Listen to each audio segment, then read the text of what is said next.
I'll never forget the sound of that phone call. It was past midnight in Syria, and I was leading a rescue mission after a bombing raid. The air smelled of dust, fire, and blood. My boots were still caked with the rubble of collapsed buildings when my phone buzzed in my vest pocket. At first, I thought it was another distress signal from our team headquarters, but when I glanced at the screen, I froze. It was a hospital in Virginia. Before diving into the story, comment where you're watching from and don't forget to subscribe so you won't miss the latest stories. I answered, my voice already trembling. Hello. On the other end, a nurse spoke quickly, her tone urgent. Ma'am, are you Emma Collins? You need to sit down. Your daughter, Lily Collins, has been admitted to the ICU. She's in critical condition. My blood ran cold. My heart dropped into my stomach. What happened? I demanded, almost shouting into the phone. There was a pause. The nurse lowered her voice, almost like she didn't want anyone around her to hear. Your husband's new wife brought her in. She said it was an accident. But your daughter whispered to us before she went under anesthesia. She said her stepmother heard her. And the nurse swallowed hard. The detective who is supposed to take the case isn't acting on it. Because the woman's brother is the police chief. The world tilted. For a second, the screams of the wounded civilians around me faded. The gunfire in the distance disappeared. I couldn't breathe. My knees buckled, and I had to steady myself against a broken wall. My daughter. My Lily. My baby girl. And someone dared to hurt her. The nurse didn't know who I was. She didn't know that I wasn't just some ordinary mother. She didn't know that while I was overseas pulling strangers out of collapsed buildings, I had the training, the strength, and the willpower of a soldier. And she definitely didn't know that when you mess with my child, you wake up a side of me that even war hadn't managed to break. I clenched my jaw, trying to keep my composure. I'll be on the first plane out, I whispered, my voice dark, steady. That night, I looked at my team, brave men and women who had followed me into hell and back. And I told them I had to go. Family comes first, I said, barely holding back my tears. By dawn, I was on a plane heading back to the States. My heart was racing the entire way, my mind replaying every memory of Lily. The way she used to climb into my lap during thunderstorms, the way she smiled with her whole face, the way she called me her hero. And now she was lying in a hospital bed, broken, because of a woman who had wormed her way into my husband's life after our divorce. I didn't know what I would find when I landed, but I knew one thing for certain. I wasn't going to let anyone cover this up. Not her brother the police chief, not anyone. When the plane finally landed, my hands were shaking as I grabbed my bag. The sunrise in Virginia looked calm, beautiful even. But inside me, a storm was brewing. I wasn't just Emma Collins, former soldier, rescue team leader, humanitarian worker. No. I was a mother, and I was ready for war. The moment my boots touched American soil again, I felt an urgency I'd never known before. I wasn't stepping into a battlefield overseas this time. I was stepping into a battlefield at home. The stakes were higher than ever, because this war wasn't about politics or nations or soldiers. It was about my little girl. I drove straight from the airport to the hospital, my hands gripping the steering wheel so tightly my knuckles turned white. Every red light, every traffic jam, felt like the universe itself was mocking me. My chest felt heavy, my thoughts spiraling. What if I'm too late? What if she doesn't make it through the night? When I finally pulled into the hospital parking lot, I almost forgot to lock the car before sprinting through the sliding doors. The fluorescent lights inside were too bright, the smell of antiseptic sharp in my nostrils. At the ICU desk, I breathlessly gave my name. The nurse looked up at me, recognition flashing in her eyes. She must have been the one who called me. She leaned forward, her voice soft. She's stable for now. But she's been through a lot. Room 213. I didn't wait for another word. My feet carried me down the hallway faster than I thought possible. When I opened the door to Lily's room, my heart shattered. My sweet, bright-eyed girl lay on the hospital bed, her arm in a cast, bruises scattered across her face and neck. Tubes and monitors beeped beside her, machines keeping track of the body that I had once carried in mine. Her eyelids fluttered weakly when she heard the door creak. "Mom," her voice was barely a whisper, but it hit me harder than any explosion I'd ever survived overseas. I rushed to her side, dropping my bag on the floor, taking her hand gently in mine. "I'm here, baby. I'm here." Her lips trembled. "Don't let her get away with it." Tears burned down my cheeks. "I won't," I promised. "I swear to you, Lily. I won't." Before I could say more, the door opened again. And there she was, Vanessa, my ex-husband's new wife.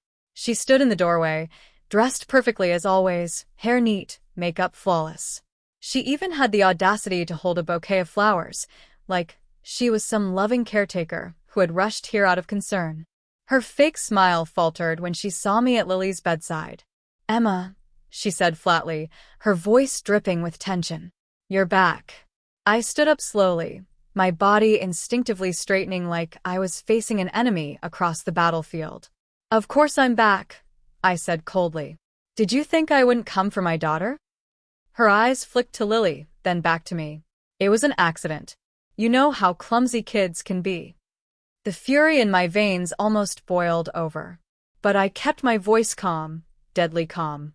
"You laid a hand on my child, and you're going to pay for it." She scoffed, but I didn't miss the slight tremor in her hand as she clutched the flowers. "You don't know what you're talking about." Before I could rip into her, a man in uniform stepped in behind her. Detective Harris. The one supposedly assigned to Lily's case. "Mrs. Collins," he said smoothly, ignoring the fact that I was standing right there. "We've looked into the matter. It seems to be just a household accident." My jaw dropped. A household accident? She's covered in bruises. My daughter told the nurses what happened. His gaze hardened. "There's no proof. Without evidence, there's nothing more to pursue." I wanted to scream, to grab him by the collar and shake him until he admitted what I already knew. He wasn't here for justice. He was here because Vanessa's brother, Chief Bradley, had ordered him to bury the case. Vanessa smirked faintly, her mask slipping just for a moment. "I told you, Emma. You're wasting your time." I stepped closer to her, close enough that she finally looked nervous. "No," I whispered. "The only one wasting time is you. Because every second you breathe free air is a second I'm planning exactly how to take you down."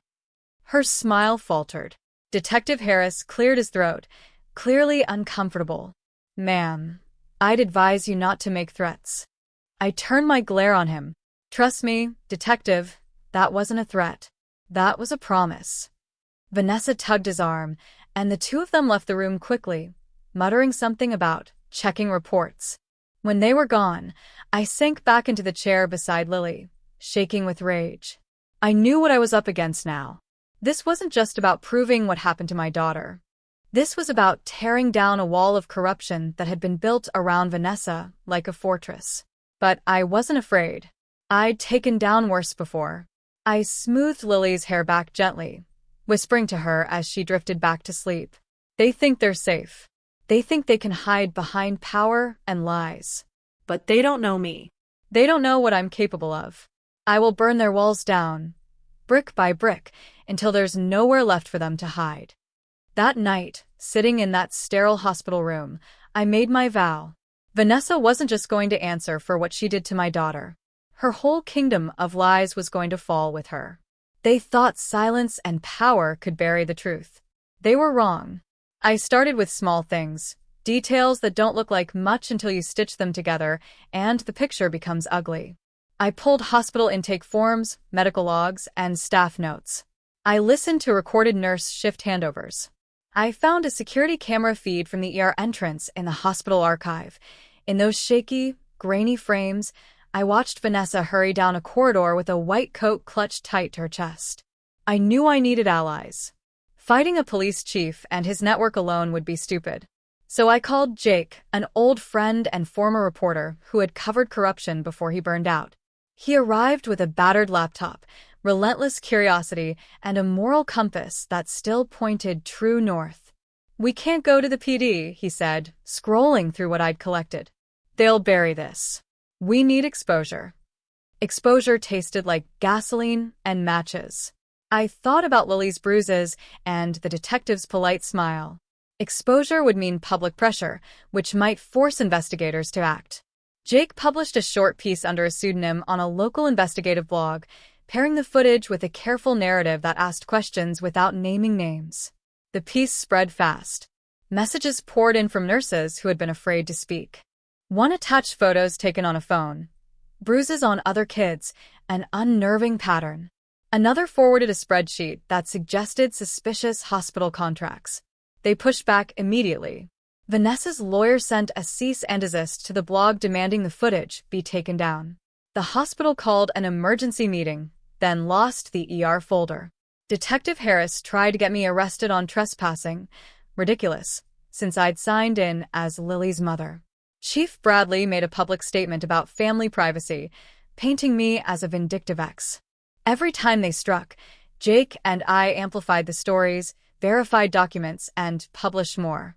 We reached out to a national outlet that had a legal team and a history of taking big cases. They agreed to look at our materials if we could supply witnesses willing to speak on record. That was harder than I imagined. Fear had a chokehold on the staff. People who had avoided Vanessa's wrath for years were terrified of losing their jobs or worse. Then an unlikely ally stepped forward. Nurse Alvarez, a night shift RN with 3 kids and a jaw like steel. She handed me a voicemail Lily had left for me the night before surgery. Lily whispered, "It was Vanessa." Alvarez offered to testify. With Alvarez willing to speak, the national outlet began moving. The pressure made the other side violent. Vanessa started showing up outside my house. Threatening letters arrived, polite sentences promising consequences. A black SUV idled across the street for nights. Someone slashed my tires. Detective Harris called at odd hours with veiled warnings. Each attempt to intimidate only hardened my resolve. Lily's recovery was slow. She had good days that felt like gifts and bad days that were brutal reminders. When she was awake, I read to her, held her small hands, and whispered plans in a voice softer than steel. "We're going to get justice, baby. I promise." When she slept, I plotted. I learned to run 2 lives at once, mother and avenger. The hospital room became my war room, sticky notes with timelines and names plastered beside her bed. Then Jake found a file buried in the chief's public disclosures, a shell company paying for community outreach, with funds tracing to a private security firm that contracted with hospitals for consulting. The paper trail stank of influence. It connected Vanessa's family, the hospital procurement office, and several officers, people with motive to silence anyone who looked too closely. We had pattern, motive, witnesses, and footage, though the hospital insisted it had been lost. The network we were attacking had more reach than I first believed, but it also had weak spots, human ones. People who wanted to sleep at night, people who couldn't bear the weight of silence. As the net tightened, danger escalated. I found signs someone had been in my home. Cupboards moved, drawers slightly open. The police saw nothing. They were looking away. Still, despite fear, I felt momentum. We were forcing open a door. The world outside the hospital room was taking notice. The battle was shifting from private grief to public reckoning. But Vanessa wasn't finished. The last message she left on my voicemail was a sentence, calm. "You'll wish you'd stayed in Syria." I listened to it every night and let it burn my anger into focus. I wasn't going to be driven back. If she wanted a war, she'd get one. And somewhere, behind the closed doors of power, she was planning her final move. They say the moment before the storm is silent. For me, the silence was a humming, electric thing, full of waiting, of breath held by everyone who had risked something to stand on my side. The national outlet had set a meeting for the morning they planned to publish the piece. A live segment, verified documents, Nurse Alvarez on camera, and a timeline so precise it would be impossible to dismiss. I remember the way the newsroom smelled, coffee and paper, and the kind of tension that meant lives could change by the hour. We arranged everything carefully. Alvarez would go on record and deliver the voicemail Lily had left, the nurse's own notes, and a statement about what she'd seen the night my daughter was brought in. Jake and I sat with our lawyer, breathing through each step like rehearsing for a war. If the story landed, Chief Bradley would have to answer questions. If Bradley had to answer questions, Detective Harris's role would be impossible to hide. If Harris's role was exposed, Vanessa's protection would evaporate. It was dominoes. We only had to push the first one with enough force. When the piece aired, it landed like a punch. Alvarez spoke with a clarity that left no room for the usual, "I don't recall" defenses. The voicemail played, Lily's small voice whispering the 3 words that tightened my throat. It was Vanessa. The anchor's face went white as the clips and documents rolled. The piece laid out the shell company, the invoices, the cozy contracts, and the timeline of payments. Viewers flooded the network with messages. The police department's phone line lit up. People who had been silent for months finally had a reason. The world was watching. The next hour became a blur of activity. Reporters calling, cameras at the hospital, a public statement from the mayor demanding an internal review. Chief Bradley issued a terse press release promising cooperation. But the voices behind the press releases were shaking. Power, real power, starts to look flimsy when a spotlight burns on it. Then the shock. A warrant was signed. An independent team, appointed by the state attorney general, arrived at the hospital and at the police department. Detective Harris was asked to turn over case files. For the first time since this began, I felt a glimmer of cautious hope. But Vanessa, cornered, chose rage. That night, while the world watched and the police scrambled to contain the fallout, she came to the hospital room. I had been with Lily, holding her hand as she slept, the television murmuring the latest updates. I heard footsteps in the hallway, then the sharp click of heels. My body went into a familiar automatic readiness, training from years on the field, but this was different. The enemy was a woman who had hurt my child. She walked in like a storm wearing perfume, face hard, eyes red with something I couldn't name. She moved toward Lily's bed, and for a second I saw something more than fear in her, complete, animal panic. Nurses moved to block her, but she pushed them aside. The security camera in the corridor caught everything. Later, those frames would be replayed by news programs until the tape itself was a kind of verdict. "Emma," she hissed, balancing a terrible composure with wildness. "You think you can destroy me? You think you can take everything from me?" Her voice was small and terrible, like a snapped twig. I stayed calm. Calm is a weapon when the other side expects drama. "You hurt my daughter," I said plainly. "This ends now." She laughed, a sound that didn't fit the hospital room, and lunged. Not with her hands, but with the one thing she still had. The narrative she'd tried so hard to protect. She started yelling, shrieking about how I was a liar, how Lily was fine, how I was trying to ruin a family. Her voice bent the hallway into a circus. A nurse tried to pull her away, and she struck out, hard, catching the woman across the face. The nurse staggered back, clutching at blood. That's when everything sped up. Alarms, shouts, hands grabbing Vanessa's arms. She struggled. She pushed. Security tried to restrain her, and she lashed out, managing to wrench free. In that flash, she shoved a cart into the nearest nurse, sending monitors clattering to the floor.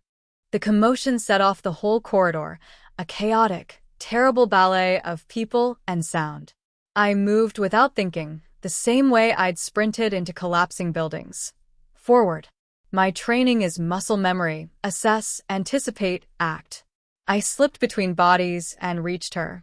We grappled at the side of Lily's bed, 2 mothers, one fueled by hatred and cowardice, the other by protection and fury. Vanessa's fingers found me.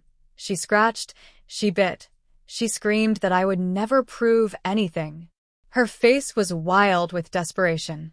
A security guard tried to separate us, and in the force of the struggle, Vanessa's hand flailed and struck a nurse hard enough to break open skin. Blood splattered like a punctuation mark. The camera above the corridor captured it all. The shove, the fall, the look on Vanessa's face when the reality of being seen hit her for the first time. It wasn't the camera that mattered then. It was the arrival of the independent investigators who had arrived with the warrant. They pushed through the crowd, their presence like a line drawn in concrete. Detective Harris stood in the doorway, pale and small. The independent team asked him questions he fumbled to answer. Chief Bradley called his office. An order barked into a phone, but the order had no teeth now. The chain of command snapped under public pressure and legal oversight. Officers began to take statements. Nurses who had been too afraid before stepped forward. Alvarez read her own notes aloud to the investigators, voice steady.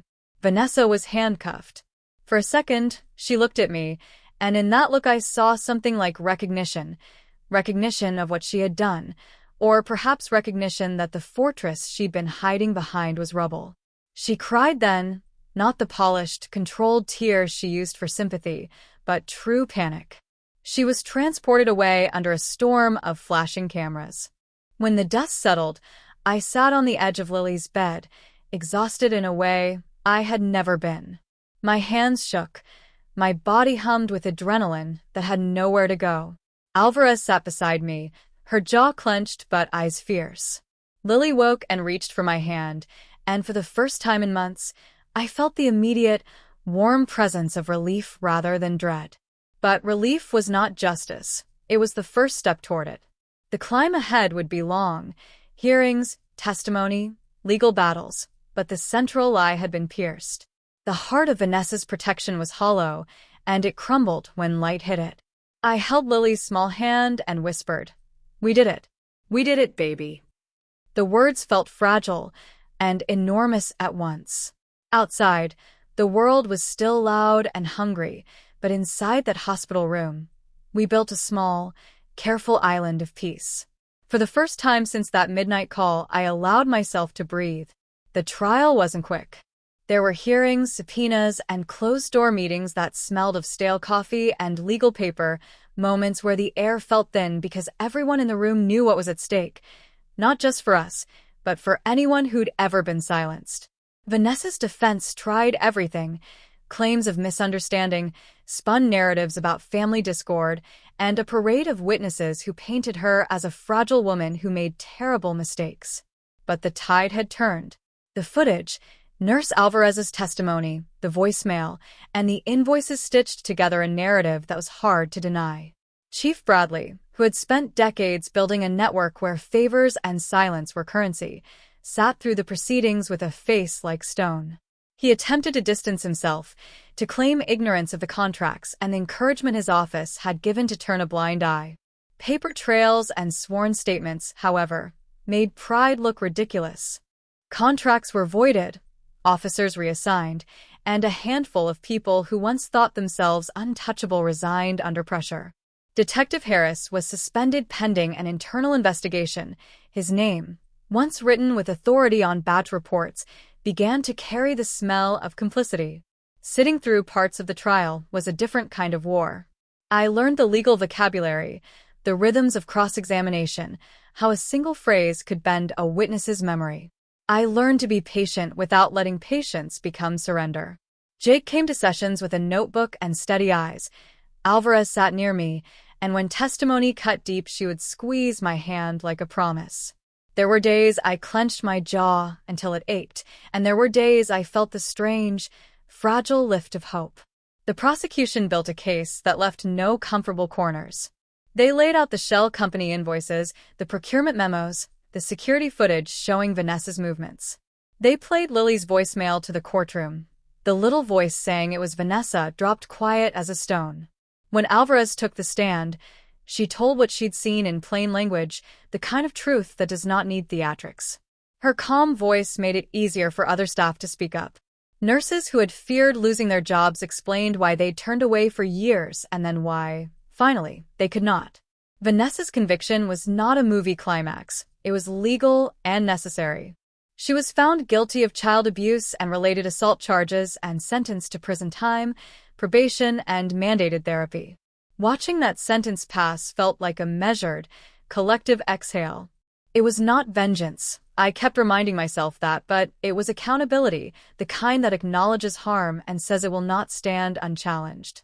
Nothing would erase what Lily endured, but seeing the system, flawed as it is, hold someone responsible ripped a hole in the armor that had concealed so many wrongs. The repercussions spread outward. Investigations into Chief Bradley's office and the hospital procurement process expanded. Some officials faced charges for obstruction and falsified records. The hospital introduced new policies to protect vulnerable patients and created safer, anonymous channels for staff to report abuse. Change felt incremental but real. The community began to talk in ways it hadn't before, about influence, protection, and the cost of silence. Lily's recovery continued slowly. Physically, her bruises faded and scars became quieter stories. Mentally, the shadows came back sometimes, startled flinches in loud rooms, nightmares that left her clinging to me. We found a therapist who specialized in children who had suffered trauma, a woman with a voice that could be soft and strong at once. With therapy, routine, and lots of small, patient reassurances, Lily began to laugh again, first in little bursts, then like a force. Watching her reclaim play felt like watching a stubborn sun break through an overcast sky. For me, the aftermath was oddly disorienting. I had been a leader on foreign soil, trained to move through danger and command men and women in the chaos of conflict. Here, the weapons were different: paper, testimony, public pressure, and the wounds were quieter but no less real. I channeled the vigilance that had kept me alive into work that mattered. I spoke at community centers, hospitals, and local councils about rights, evidence preservation, and whistleblower protections. I helped nurses understand legal avenues. I worked with advocates to push policy changes that made it harder for power to be weaponized against the vulnerable. People approached me, some with gratitude, some with anger, some with stories that mirrored the ache in my chest.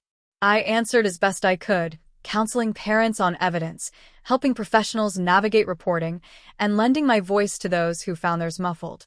It wasn't glamorous. It was necessary. There were quiet victories, too. Lily and I planted a small maple in our yard. We hammered a plaque into the ground that read, simply, "For those we protect." She chose the spot, smeared dirt on both our faces, and giggled. Those small afternoons, school projects, weekend hikes, sloppy pancakes, stitched us back together more surely than any verdict could. I never regained what my marriage once was, nor did I want to. The goal had never been to turn back time, but to build forward. My relationship with Lily deepened into something fierce and clear. Sometimes I returned to fieldwork in short bursts, always with a plan and always with Lily's needs first. Sometimes I taught emergency response locally. Sometimes I stayed home and learned how to sew a button on her jacket without getting impatient. In the end, revenge was a childish word for what I wanted. I wanted justice, and justice gave me a future that refused to be stolen. Power does not make someone invulnerable. Truth, when gathered and spoken by enough people, moves. If you find yourself in a corridor that looks like silence, speak. Find allies. Keep evidence. And don't let anyone tell you your fight is not worth it. Lily and I kept choosing life. If you felt the story of justice and revenge gave you chills, don't forget to hit that like button and subscribe to Revenge Files for more powerful stories every week. Your support helps us bring you the most emotional and inspiring tales of payback. And remember, justice always finds its way. See you in the next story.